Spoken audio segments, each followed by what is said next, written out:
Hi, everybody. Thanks for waiting. Thank you for joining in today's live stream show. Sort of a last minute thing, but I felt compelled to at least do a live stream focusing on the Murdaugh verdict as well as the Tim Norman sentencing. So let's start with Murdaugh. I don't know how many of you guys feel like you've had enough. You're all Murdaugh'd out because that trial lasted for about 6 weeks and it seemed to be the only thing that was on news. All these true crime channels that I follow were totally, just saturating the whole YouTube sphere and everything with news about the Murdaugh trial. So I feel kind of burned out in some respect because I did pay attention to the trial. I didn't watch 100% because I had real work to do, but it certainly was a riveting case. To me personally, not as riveting as the Dan Markel case, which I feel more of a connection to. But with this Murdaugh case, it it just didn't seem as alluring to me because I felt like the people involved were just kind of despicable, the kind of Southern stereotypical, you know, privileged people who just lived in their own world and had their own set of rules, and they even talk different. It's not to be anti-Southern, because I myself actually spent the first part of my childhood in the Deep South. My family lived in different towns in southern Georgia, such as Eastman and Cordele, and then spent some time in Albany before we moved out to Conyers. And then I mostly grew up in Stone Mountain. So I've been around different parts of the South. We used to go to South Carolina a lot, and I still drive through South Carolina often when I'm driving from North Carolina down to Georgia, where I still have relatives and old friends and stuff. So, yeah, so this is just thinking about it, or thinking about possibly being in that courthouse and stuff. It's like, this is why I left the Deep South, and this is why I'm glad I don't live down there anymore. So, just kind of like a different Southern mentality. So I'm not sure if there's anything new and exciting I could possibly say about the case, other than that I think Alec Murdaugh, he came across as pretty unlikable and unbelievable on the stand. I think that was kind of a stupid decision. It sounded like he was the one that decided that he had to get in front of the jury and tell his side of the story because he's such a good talker that he's going to be able to talk his way out of it. But he ended up looking like a loon, in my opinion, on the stand. And so I wasn't surprised that the jury came back with a guilty verdict. So thank you guys all for being out there.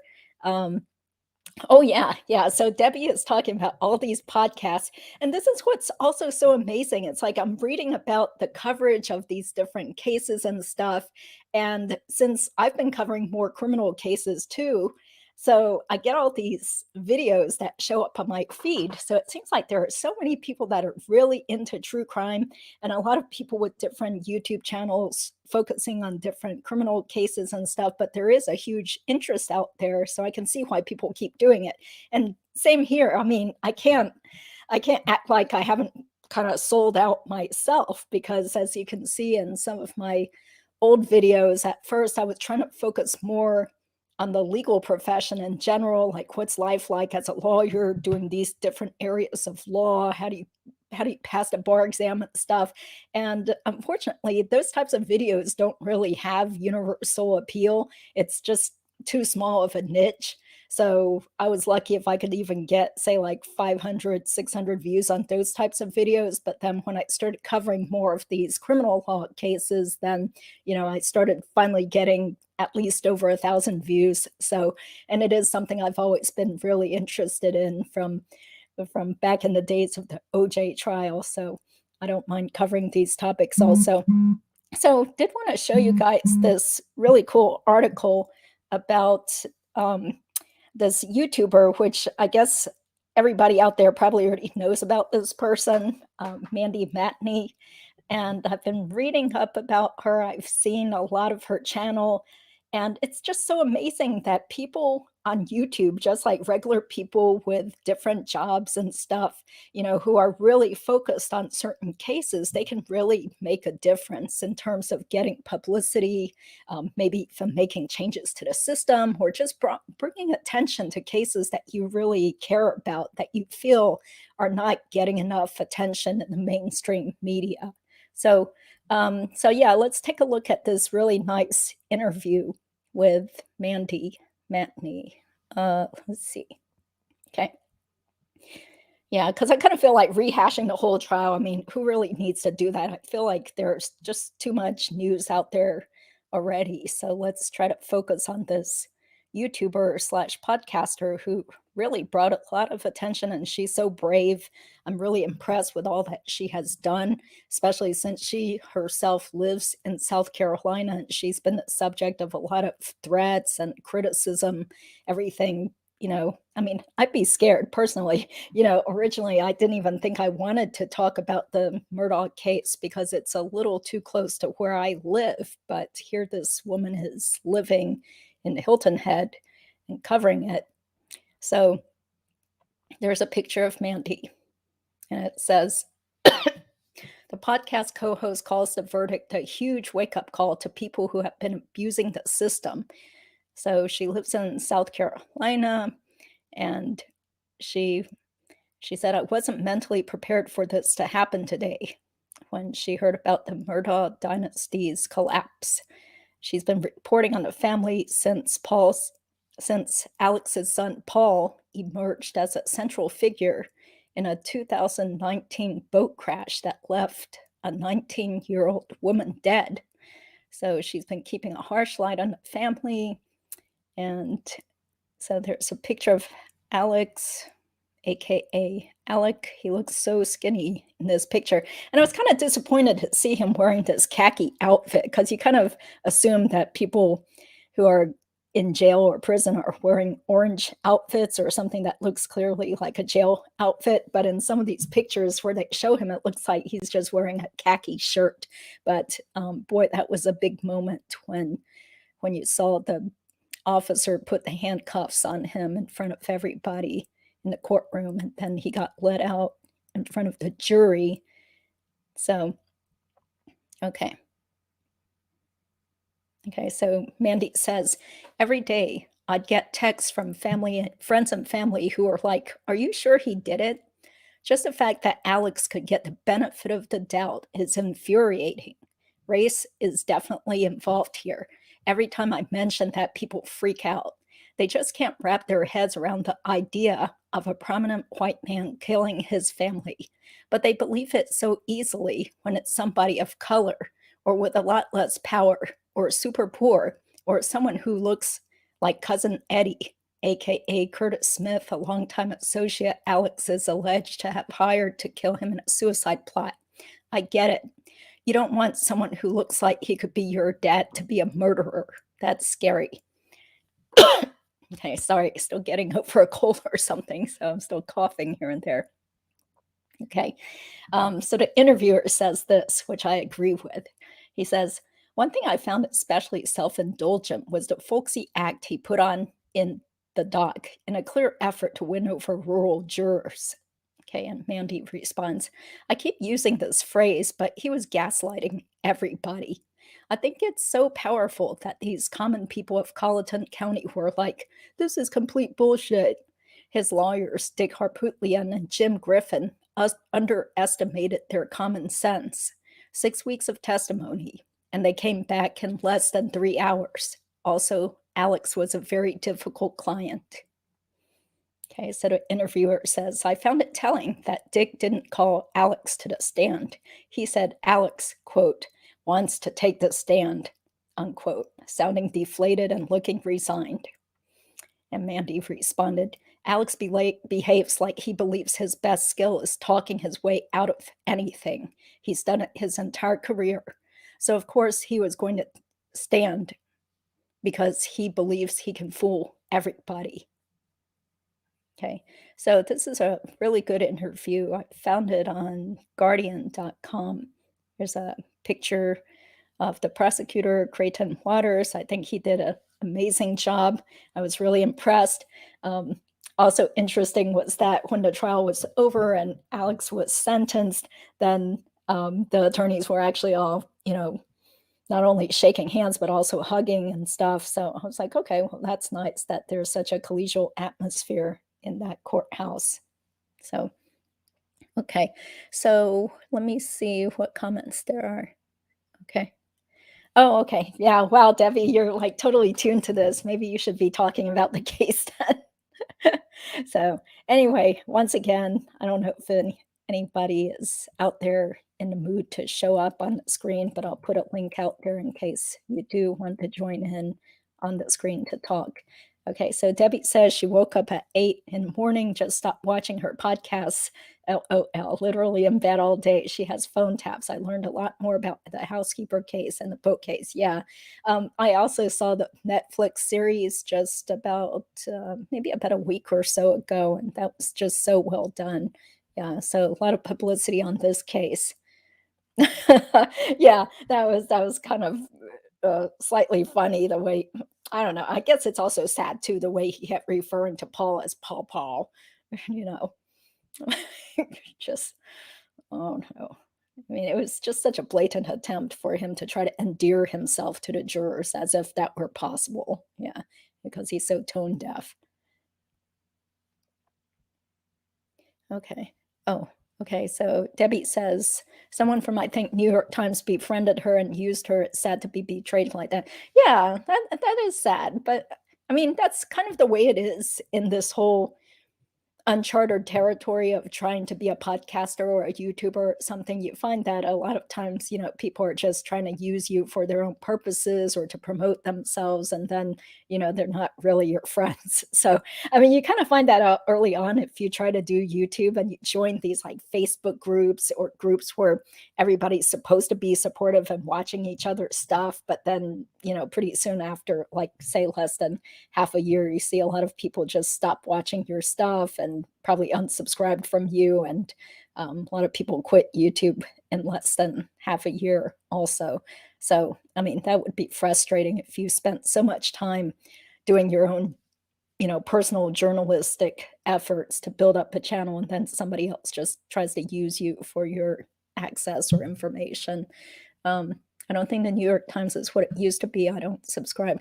Yeah, I mean, this is kind of like a, oh, okay, thank you, Debbie. Someone stole her info and wrote a book. Oh, that's just awful.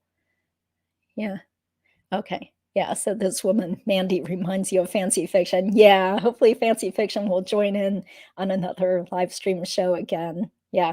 So anyway, just my comments about this. Did the Murdaughs get royalty or cash from the Netflix documentary show? I don't think so. Yeah, I would really be surprised if they did because there were so many people involved, like all those victims' families, the former friends of Paul that got interviewed. So I don't think the family would. And I can actually talk about this other project now that it has been made public, but there's going to be a two-part series about the murder of Robert Wone, who was a friend of mine from my law school days. He went to UPenn when I went to Georgetown, but we met during the summer when he was working in DC. So thanks to this YouTube channel that I have going here, even though it's a very small channel, I do have some very old footage from 2007 when they had a press conference about the Robert Wone murder case up in DC. And I went up there with a high-8 video camera and recorded it and put it on public access TV back when I used to have a public access TV show in Chapel Hill. So I've done some live stream shows also about that murder case.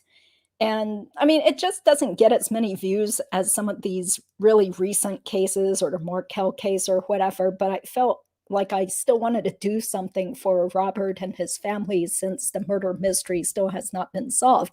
So lo and behold, this production company contacted me out of the blue. They sent me an email and wanted me to call them, and they said they were going to be making a show about the Robert Wone murder case. And this happened probably like about a year and a half or so ago. And so, of course, I was willing to help. I mean, I wasn't offered any money, for my footage or my photos or my time or whatever. Although they did pay me to go up there, paid me for mileage and paid for me to stay in a hotel one night in Maryland. And then we filmed the next day, and then I drove all the way back right after it was over. So as far as I know, these kinds of production companies, they don't give the money to anybody's family. This is a way for the company to make money for themselves, as well as whatever, production, what do you call it? Like whatever channel is actually going to put out the final product. So this company ended up shopping it around, and it was going to be canceled there for a while because one of the main people involved in the criminal case backed out or something like that. So I was like, darn, it was such a disappointment to get all excited thinking that finally, after all these years, there was going to be some sort of attention to the Robert Wone murder case. So I was kind of down for about a month or so, and then the person contacted me again and said, "Hey, it's on, Peacock TV. It's going to be broadcasting it." So I was like, "Okay, well, that's great then too." Yeah, because over the years I have been reached out to by some other people who wanted to do a podcast or write about the Robert Wone case and all that stuff, and sometimes nothing comes out of it. So it is quite disappointing to spend all this time and energy and then get all depressed over the case all over again. And then the rug is pulled from under you, and it turns out nothing's going to be produced out of all that time and energy. So anyway, that's a long-winded answer to say that just based on my very limited experience with these types of true crime productions, usually any money that is made goes to the company that is producing the show, not to the people who are being interviewed or the victims' families or anything. So, okay.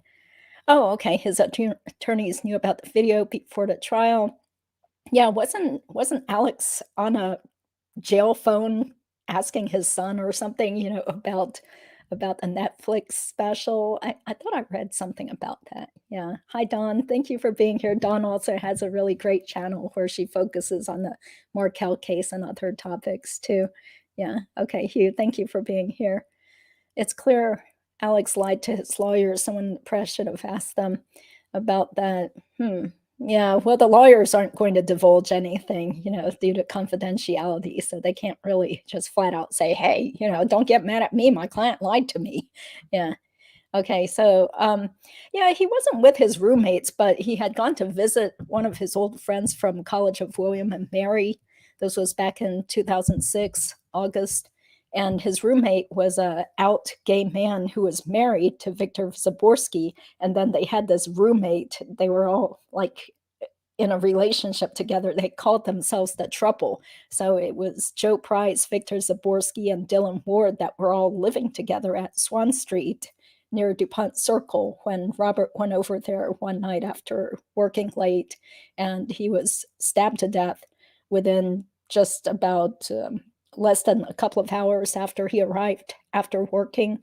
So anyway, that special, it's called Who Murdered Robert Wone. It's going to be on Peacock TV starting on March 7th.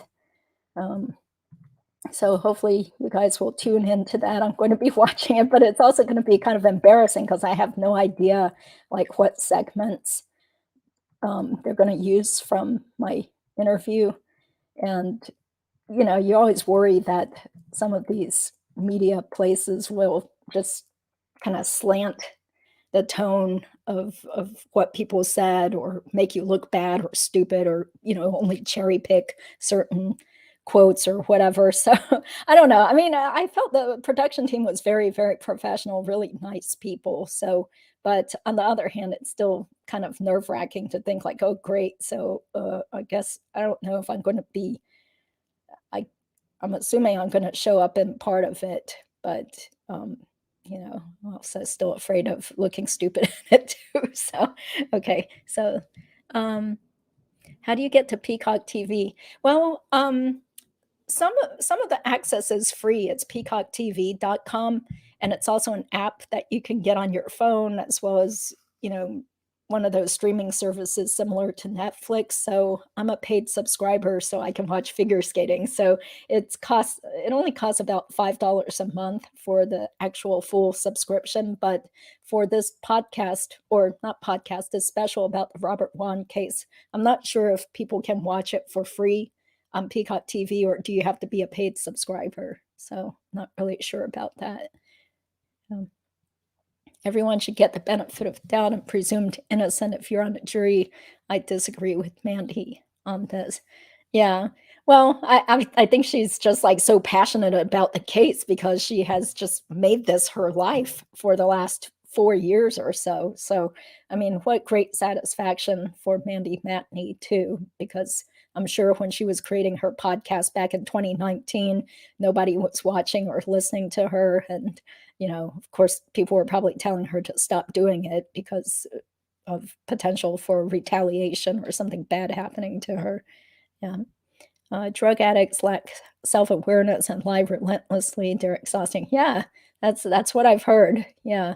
Luckily, I have not been close to people who are addicted to drugs. So, but okay. Thank you. Thank you, Dawn.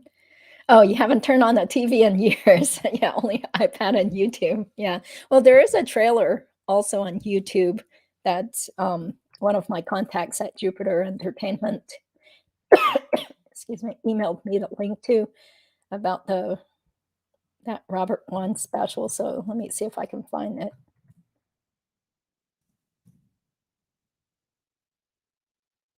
Okay, so that's where it is.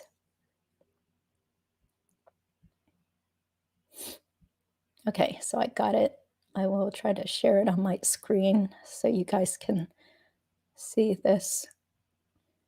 So the preview, I'm not in the preview. I mean, it's only like 1 or 2 minutes long, but Robert's good friend from William and Mary, who also knew Joe Price, and he's an attorney in Virginia now, Jason Torchinsky, is featured here. So this just came out. Emergency 911. A friend of ours is bleeding in our house. Who was the person that stabbed him?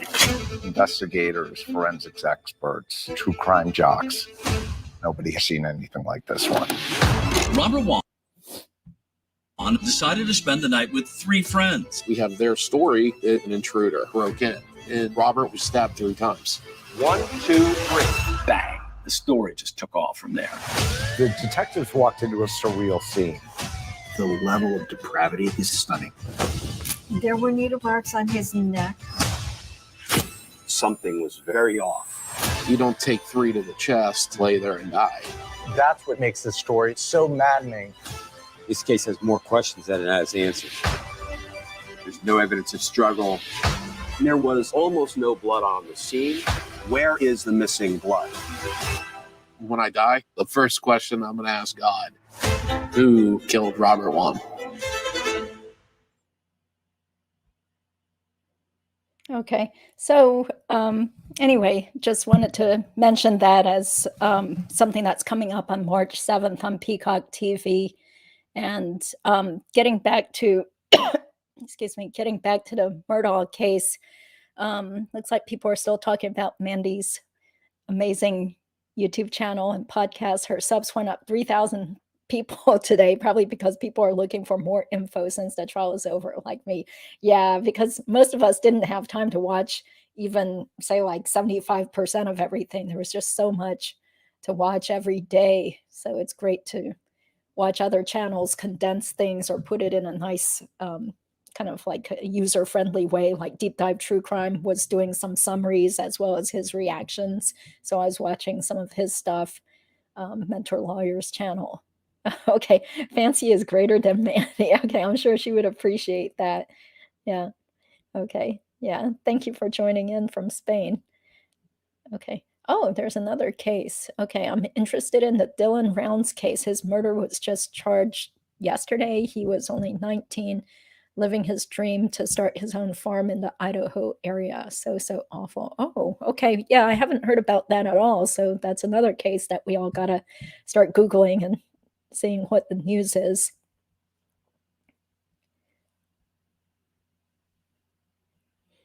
Okay, thank you, Dawn. Robert Wone case is so tragic, and I hope this helps bring justice after all these years.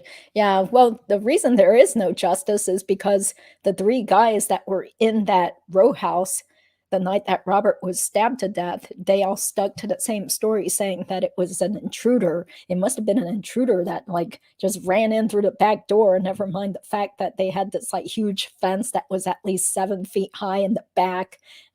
It was on a I'm pretty sure it was on a Wednesday night where, they claimed that they were asleep and then they suddenly heard maybe a door chime. And so somebody must have run in and stabbed Robert on the 2nd floor guest room and then run down the stairs, not taking anything of value. So anyway, the police also messed up with collecting the blood spatter evidence, and they also mishandled his BlackBerry. I think they lost the data or something like that, and then gave the BlackBerry right back to his wife. So anyway, just a very sad case. So that's a different case that I have always taken an interest in and been reporting on for quite a while through other avenues. Okay.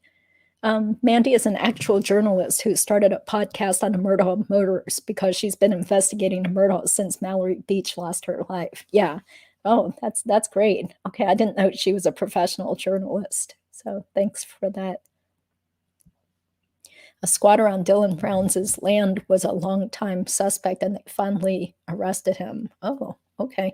Well, that's interesting that he was only 19 years old and he went out there to run a farm or start a farm. Okay, interesting. Okay. Were the evidence in the Murdaugh case really enough? What if other little helpers? Well, I guess the evidence kind of showed that there weren't any other little helpers. I think that all that iPhone information from Paul and Maggie's phone was really what did him in. Well, not to mention his like weird behavior and the lies and stuff, but it's pretty amazing how they were even able to figure out like how many steps Paul was taking versus how many steps Alex was taking. And of course, the video that the son had taken with his father's voice and his mom shortly before Maggie and Paul were shot. Yeah. So, okay, she made it her life, but she is a journalist. So, okay.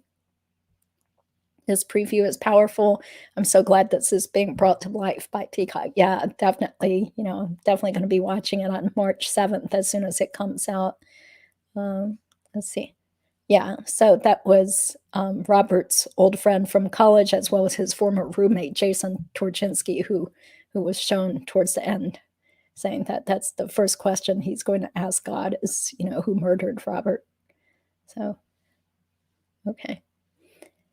Yeah, that's what everybody kept asking, because I was on one of the Surviving the Survivor shows today where they were talking about the Murdaugh case, and people were also wondering, what he do with the guns and the shirt? Yeah, I have no idea. Yeah, no idea, but that's where he grew up, and he certainly knew the geography and, how to get away with stuff. Okay. That story makes it even more tragic, premeditated. Okay. Yeah, I think you're talking about the Wone case, maybe. Okay, why did they murder Robert? Yeah, this is where this is my conjecture, is that because Joe and Dylan, they had some sort of like S&M type relationship where sometimes they would involve other people and, were actively looking for other people to, join their S&M fun. So I think when they found out that Robert was going to come over that night, somebody must have injected him with some sort of paralytic drug and assaulted him. And I'm thinking maybe he woke up, or maybe they thought he had died accidentally, but maybe he woke up and would have been able to remember what had happened or something, so they panicked and stabbed him to death.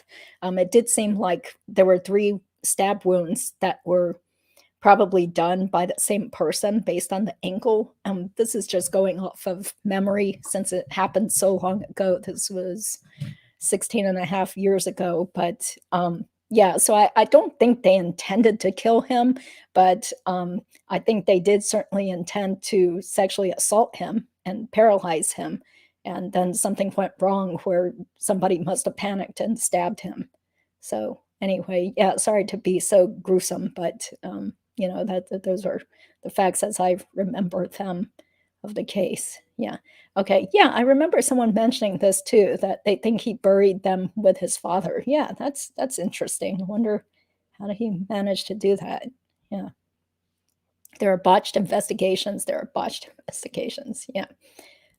Yes, it's WONE. Yes. So there's tons of information out there. There's also a website, which thankfully is still being maintained by some men that I know from DC. It's called whomurderedrobertwone.com. And so in that preview, when you see the guys at the beginning just kind of walking with their backs turned, those are the surviving men who created this website themselves called Who Murdered Robert Wone. And unfortunately, 2 of the 4 guys have already passed away. It's really sad. I was Facebook friends with them. And it's just weird. It's like, wow, so much time has passed to the point where some of these people that were really instrumental in bringing the news about the Robert Wone murder mystery are now deceased. So anyway, two of the guys were interviewed for that Peacock TV show also. So it'll be interesting to see what they say about the case too. Yeah. Okay. Yeah. So let's move on. Oh, okay. Yeah. Sorry. I'm trying to stick to the same topics and stuff. Okay. That shirt wasn't clean. The one they said was so clean because you could see him wiping sweat off with it. It had to be pretty gross. Yeah. I could never work in law enforcement. Yeah, that's right. I mean, you feel sorry for the people that had to clean up the scene and collect all the evidence and stuff. Yeah. How's his wife with this new phone? Yeah, I'm not sure because I never actually knew his wife, but we do have a bunch of mutual friends and acquaintances because his wife is or was also an attorney up in DC. So yeah, but I did hear from a different podcast that she has gotten remarried. So yeah, I think she was really, really depressed for quite a while after his murder. I mean, who wouldn't be? It just kind of came out of nowhere just after they had only been married for about two to 3 years, I think, when it happened. Yeah. Okay, but Robert was heterosexual. Sorry, I don't get S&M or other weird games. Okay, yeah. Well, I think those guys probably thought that they could get away with it because, based on all the stuff I've read, there are those kinds of different types of drugs, like those date rape drugs where the person doesn't even know what happened to them and they just wake up with a headache or something, or, end up having no memory of what happened.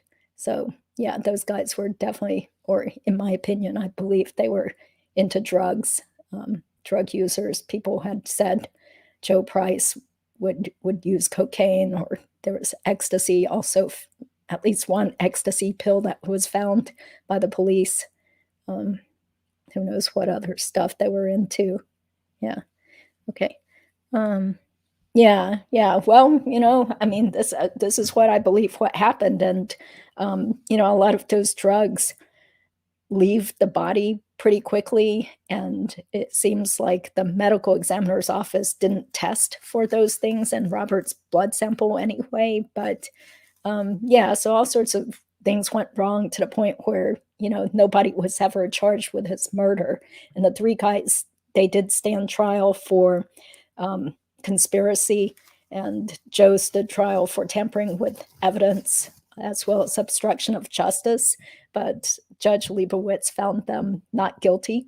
So, I guess she felt like she couldn't figure out who exactly did what, and the guys just stuck to their story that somebody must have broken in and just stabbed Robert and ran off. So, yeah.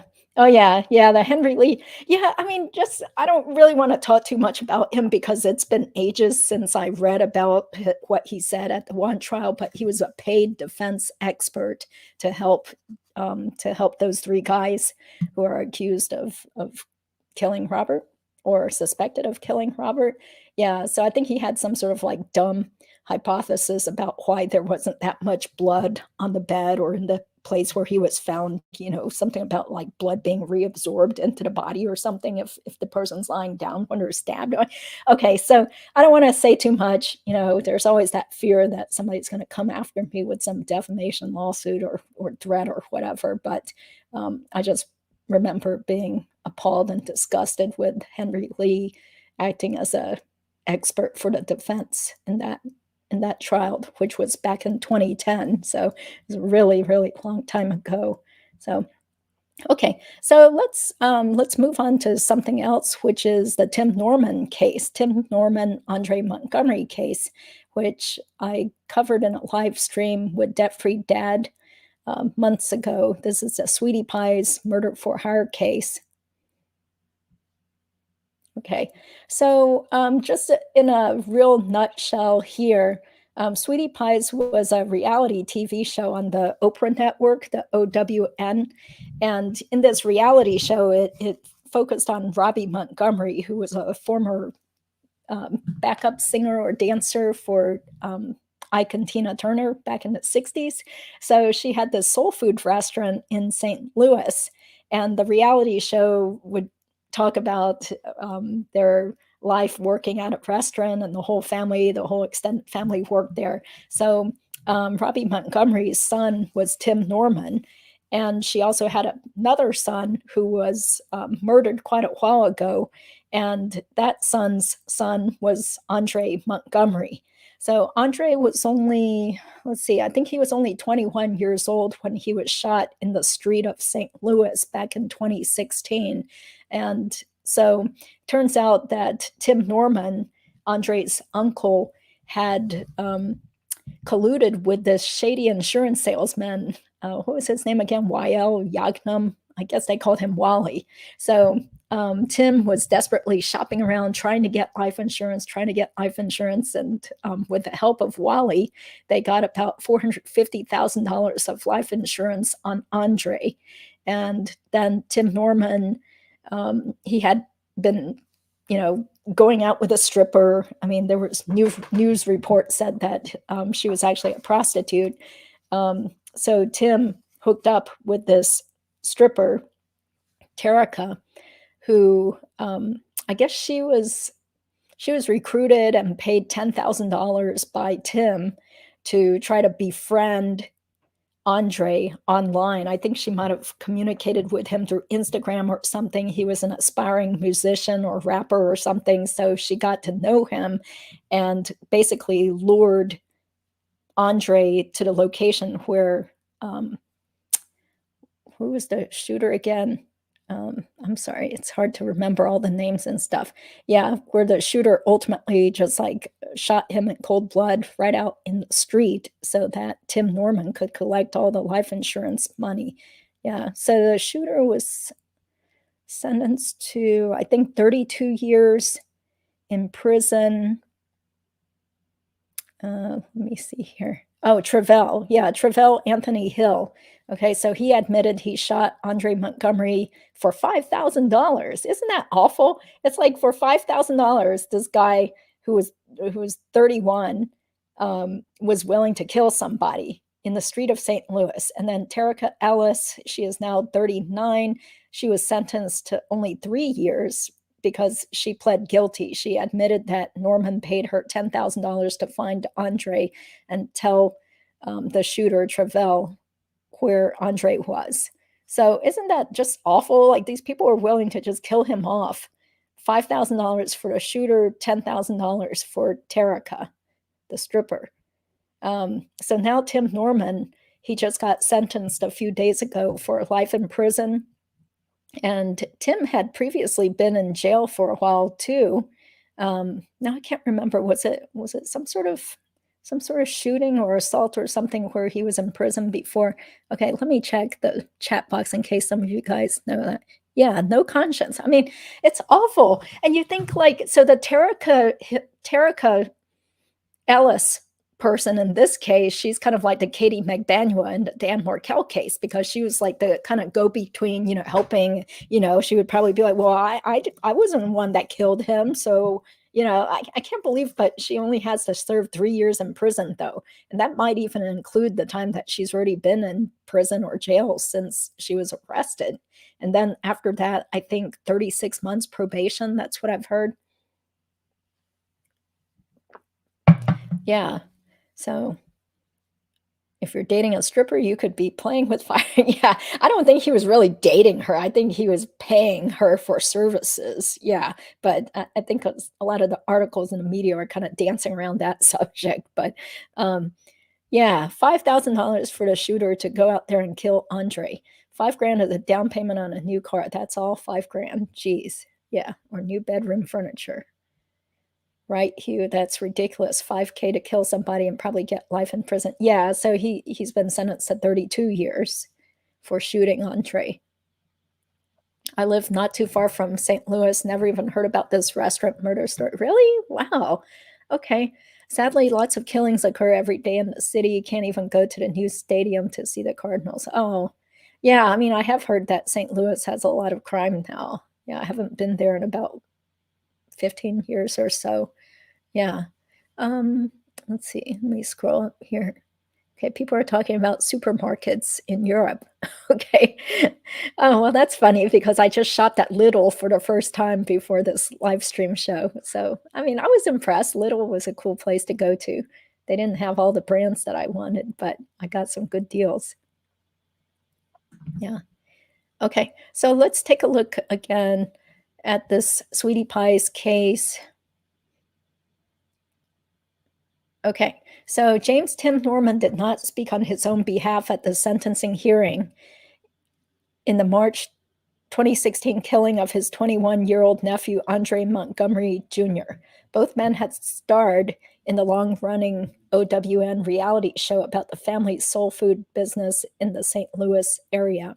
Norman's attorney submitted several letters from family and friends asking for leniency, including from Norman's mother and founder of the Sweetie Pie's restaurant, Robbie Montgomery. Yeah, so that's been controversial also. Like, people online have been totally criticizing Robbie Montgomery because I think she paid for Tim's attorneys and seemed to support him.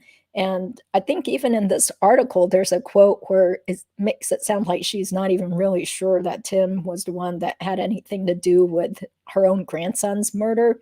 So Robbie is the grandmother of Andre. And there was always some sort of friction between Tim and Andre. Yeah, okay, so this is what Robbie Montgomery, the grandma, said. I don't know whether Tim did what he was accused and convicted of, wrote Robbie Montgomery, who is also the victim's grandmother. He is still the baby that I bore, and I love him as every mother involved loves their child. Well, how about saying some words about your grandson that got murdered? I mean, maybe she said something else, but that's the only quote that's in this article. Okay. So several members of Montgomery's family members, including his mother, Michelle Griggs, asked that Norman be sentenced to life. U.S. District Judge John A. Ross gave him 2 life sentences, calling it a cold-blooded, incredibly premeditated, planned execution of your nephew. Norman was convicted in September of the conspiracy to commit murder for hire, and conspiracy to commit fraud. Okay, so the crooked insurance sales guy, Wally, got sentenced to 2 years.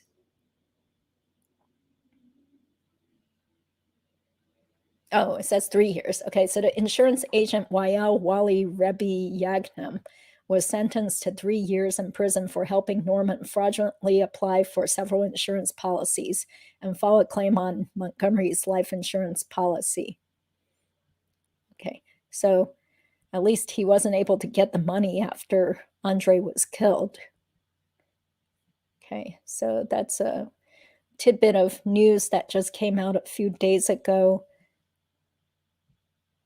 Okay. Hi, Mrs. K. Thank you for being here. Okay. Yeah, the Sweetie Pie case is bizarre. I'll read up more. Yeah, it certainly is. And then while we were talking about Mandy Matney and her amazing podcast slash YouTube channel focusing on the Murdaugh case. So I want to highlight again this really great YouTube channel that I stumbled upon when I was looking for news months ago about the Sweetie Pie's case. So it's called the Eat with Phylly Phyl Talk Show and More. So sometimes she has herself like just eating and talking and stuff. But this woman, she kind of has like the gift for gab, and she's really entertaining and kind of fun to listen to. And yeah, it's just like a great example again of someone who's out there that is very devoted and dedicated to certain causes or a certain case. And she really delved so deep into this whole entire Sweetie Pie's conspiracy to murder Andre Montgomery. And she even had people who were people who were involved with the reality show would call her up or talk to her or show up on her live streams to talk more about what they knew and what they thought about Tim and Andre and the other characters on the reality show. And it seems like she also has a connection with Andre Montgomery's mom too. So yeah, really great YouTube channel here. You can just see like an example of some of the live streams and videos she did all about this whole Sweetie Pie's Tim Norman case. For example, she even showed the full letter to Judge Ross. I think I'm probably going to sit through an ad with AAA. Yeah, but anyway, for example, she would bring up all these legal pleadings and different bits of the evidence, and then just spotlight them on her live stream shows. People would also call in and just chit chat with her all about their case and all about the case and what they thought had happened. And it's really great. I think she should get more subscribers. She really did a total deep dive into this case. She has less than 35,000 subscribers, 1.5K videos. Okay, for example, the Tim Norman case recap, the judge will review his past criminal deeds. Tim Norman did his testimony seal his fate, remembering Andre. Tim Norman sentencing, what the people say. Yeah, so this is just really amazing. So in a way, it's kind of like she kind of motivates me to want to delve more into certain cases that I really care about, like with the Markel case. If there was any information that I could help to interpret or read or help bring out more publicity to, then I was more than happy to, because it's a case that I really genuinely care a lot about. So I just think it's great that this YouTuber, Phylly Phyl, has so thoroughly covered the case. And she's also going to cover the case of another person that was murdered. Although I had never heard of this case before. I think the person's name is something like Carlether. Yeah, and now that this whole Sweetie Pie's murder for hire case has been pretty much solved and is over, I guess she needs to find other cases that she's also going to do a deep dive into. So, okay, let's see here. Okay, that happened in Columbus, Illinois. The killer was Joyce's bodyguard, but had a friend in Florida, girlfriend in Florida, friend of his wife's. Guess he didn't practice what Joyce was preaching. Oh, okay, so it must be some other case here. Yeah, sometimes people tell me about all these different cases, and I just don't have time to totally delve into every single thing. But yeah, definitely in the United States, we have no shortage of all these sordid, horrible crimes. Oh, yeah. Yeah, Andre is dead. So that's why Tim Norman was just recently sentenced to life in prison for plotting the murder of Andre Montgomery, his nephew, so that he could collect insurance proceeds. Yeah, so Andre died back in summer of 2016. Yeah, food is much better in Europe. Yeah, definitely. Okay, great. So just wanted to mention these other cases here, and tomorrow we are going to switch back to focus on the Dan Markel, Charlie Adelson case again. We're going to have a repeat guest, Bruce Smirnoff, the professional comedian that everybody really liked. And, he was so much fun to talk to, and he really knows the Markel case also. So we're going to do our live stream together tomorrow at 5:30 p.m. Eastern time. So hopefully you guys will tune in then. Okay, I really appreciate you guys still tuning in and being so supportive of this channel. And also another thing, just to give a shout out to my friends at Surviving the Survivor. Surviving the Survivor tomorrow, Joel's mother, Carmela Waldman, who is a licensed therapist, she's going to be interviewing, I think, the parents of Ellen Greenberg. So let's see, let me put that in the chat box. Tomorrow at 7 p.m. Eastern Standard Time on a different YouTube channel, Surviving the Survivor. Okay, so they're going to be talking about Ellen Greenberg, and I had never even heard about this murder mystery until True Lifestyles covered it on her YouTube channel. And Ellen Greenberg was a young woman who was found stabbed many, many times, more than 20 or maybe even more than 30 times. And some of the stab wounds were in her back. And yet it was deemed to be a suicide. And I think they did catch some sort of surveillance footage of her fiance or her boyfriend being in the hallway of wherever she lived. There's all this suspicion going around, but it seems like nothing has really happened with the criminal case. And I'm not even sure how long ago it was that Ellen died. So, it just seems from whatever scanty evidence is out there, how could this possibly be a suicide? I've never heard of anyone committing suicide by stabbing themselves 20 to 30 something times all over the place. Yeah. So, okay. Yeah. So, yeah, I mean, that's what I feel too, based on what little I've read and watched about it, but come on, that's not suicide at all. So definitely want to give a shout out to my friends at Surviving the Survivor. They're going to be covering the case and talking to Ellen Greenberg's parents tomorrow at 7 p.m. Eastern Standard Time. So please do, tune in there if you want to learn more. Oh, I'm sorry, Debbie. Sorry that I blocked you. Okay, great. Yeah, definitely. Joel and his mother have done so much hard work and bringing attention to different cases and causes and stuff. So that's something that I definitely want to watch too. As soon as Bruce and I are done talking about the Markel case and Charlie Adelson, I plan on switching right over to Surviving the Survivor to hear more about the Ellen Greenberg case, which I'm sure was a murder. Oh, okay. Yeah, thank you for that information. Stabbed in her head and back. Awful. Okay, yeah, fiance. Going to the gym. Okay. Unbelievable. They call it suicide. Yeah, I think it was around Philadelphia, wasn't it? Was it around Philadelphia? Okay, yeah, it wasn't in Florida. Okay, no one's gonna stab themselves 25 times, including their head. Yeah, definitely. Okay, so you're gonna tune in. Yeah, so it's always good to hear from them. Oh, okay. I'm sorry that they blocked you. Okay, my local store. Okay, best watermelon. Okay. LSD. Okay, great. Okay, so enjoy the rest of your evening. Hope you guys have a great weekend. And if you have time, please tune in to hear Bruce Smirnoff and me talk more about the Adelson Markel case tomorrow at 5:30 then. Have a good evening and thanks again.